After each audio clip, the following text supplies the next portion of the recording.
Hi, welcome to the recap room. In today's video, we'll be talking about a 2022 drama survival film based on a true story entitled 13 Lives. The film follows a group of 13 kids who got trapped in a 10-kilometer long cave as it flooded with water. Will divers from all around the world be able to rescue the miners? Let's find out in today's recap. Warning, spoilers ahead. The scene opens on June 23, 2018 in Pan Chong, Thailand, where two teams are playing football. The red team scores a goal and wins the match.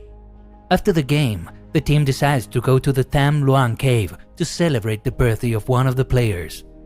Among the players is their coach, who decides to join them in the cave too. There, one guy informs the coach that they won't be able to join them as he has some other commitment at home. Now the kids, along with their coach, race toward the cave. Before entering, the coach tells them to pray before a goddess, and then they all go inside. Soon, the group travels deep into the cave and it starts raining in the province. Unaware of the impending danger, the group continues moving forward in the cave. By evening, the parents of the kids start to get worried. The boy who didn't go to the cave tells them that the team went into the cave to celebrate Prem's birthday. Chai's mother, who is one of the kids, rushes to pick up her son. On their way, they learn from the radio that the monsoon has arrived early this year and heavy rainfall is expected in North Thailand.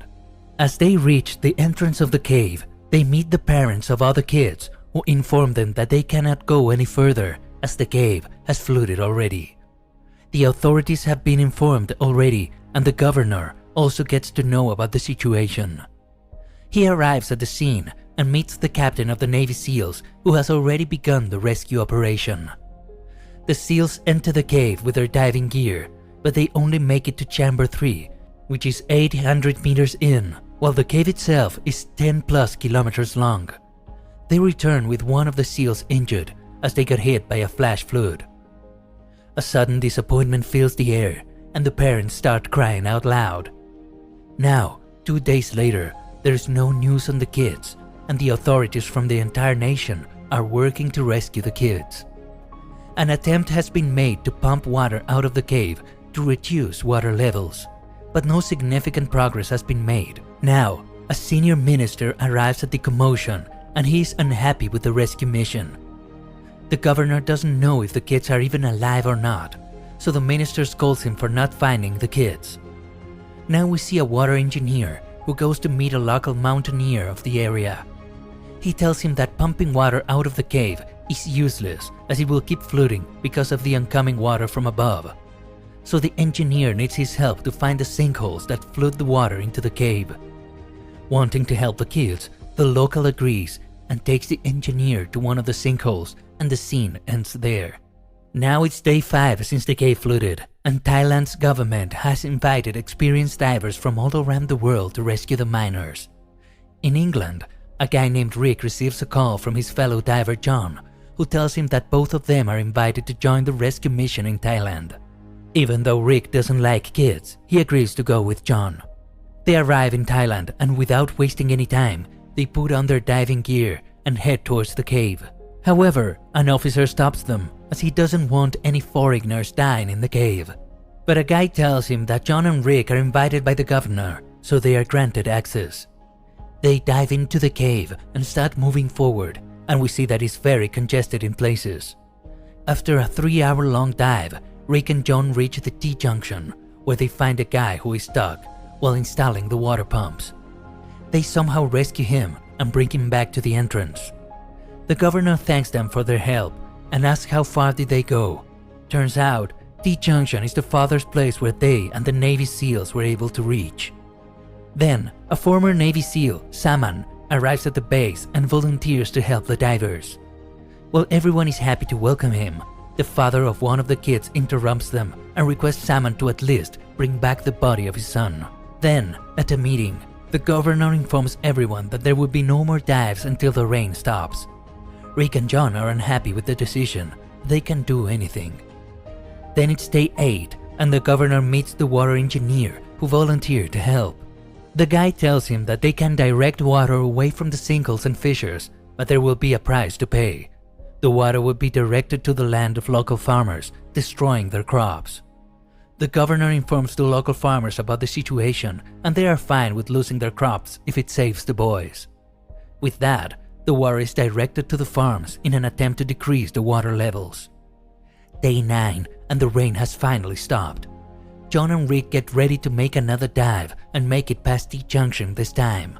After a 5-hour-long dive, they find the kids, and all 13 of them are alive along with their coach. Apparently, their coach taught them to meditate, and they have been praying all this time. John tells them that they will come back tomorrow with doctors and food, and they leave from there. They get back and show everyone the video that the kids are all alive. This fills the parents with joy. And everyone is thankful to John and Rick. The following day, John and Rick brief the SEALs about the path they need to take to reach the boys. 3 Navy SEALs begin their journey and manage to reach the boys. They give some food to the kids, and they eat for the first time after 11 days. But unfortunately, the SEALs use more oxygen than intended, so only 1 SEAL returns, while the others stayed with the boys. Meanwhile, people are angry at the governor for not taking any concrete action. Rick and John then decided to call their friends, which include Dr. Harris, Chris, and Jason. It's day 14 now, and John, Jason, and Chris make another trip into the cave to deliver food and other supplies. They successfully deliver the supplies and return. Later, Harris also arrives on the scene, and John and Rick give him an overview of the situation. Here, it is revealed that Harris is an anesthetist, and John and Rick have summoned him for a reason. Actually, there is no way to save the kids except to bring them out of the cave unconscious. So they want Harris to give anesthesia to the kids so they can bring them out as supplies. The following day, Salmon prepares to deliver supplies to the kids, but unfortunately, his equipment gets stuck on the cave's floor and he messes up his oxygen tank, this causing him to choke on the water. A fellow SEAL brings his body to the cave's entrance, and grief fills the air as the rescue mission has received its first casualty. Rick tells Harry that there will be a lot more casualties if they don't bring out the kids alive now, and since the oxygen level is dropping in the cave every day, they need to take an action quickly. So Harry agrees to execute the plan, and now they only need the governor's permission. They pitch the plan to the governor and the minister, and both of them agree since there is no other way to save the kids. Moreover, the governor tells Rick that he takes full responsibility for the mission and he will solely be responsible for casualties in case they occur. Now, Harris gives all of them a lecture on anesthesia and tells them that they need to give a dose to kids every 30 minutes, because if they gain consciousness any time during the 5-hour dive, they will most likely strangle to death. Now, all the media are removed from the rescue side, and John, Rick, Harris, Jason, and Chris prepare to dive. They reach the kids after an exhausting dive and select 4 kids to rescue them. Harry playfully gives them anesthesia, and the divers leave with 1 kid each. All 4 of them successfully bring out the kids, and they appear to be in good health. Everyone cheers for the divers, and the scene ends there. And the divers leave to rescue the next batch of kids. This time, they have figured out ways to keep the kids steady during the dive. Meanwhile, the water engineer is working hard with the locals to divert as much water as possible. The divers are again able to bring the kids to safety, while all their hopes turn into worries as it starts raining again. It's day 18, and the divers prepare to enter the cave again, but find that the water levels have increased significantly overnight. Although it's dangerous, all of them agree to go in and save all the kids by today. They reach the kids and begin giving them anesthesia. As everyone leaves with the kids, Harris also leaves the Navy SEALs who were stuck there.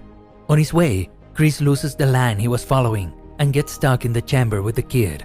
He starts panicking, but fortunately, Harris arrives there with the Navy SEALs and help him. Seeing Chris's condition, Harris volunteers to take the last kid with him. Then, Harris comes out with the last kid, and Chris comes soon after. Thanks to the divers and all the volunteers, all the kids are in perfect health. Tears of joy fill all the people who were present there. The parents thank the divers for their help and hug each other. The movie ends by giving us some facts about the rescue mission. Just after the rescue, the cave was completely submerged in water for the next 8 months.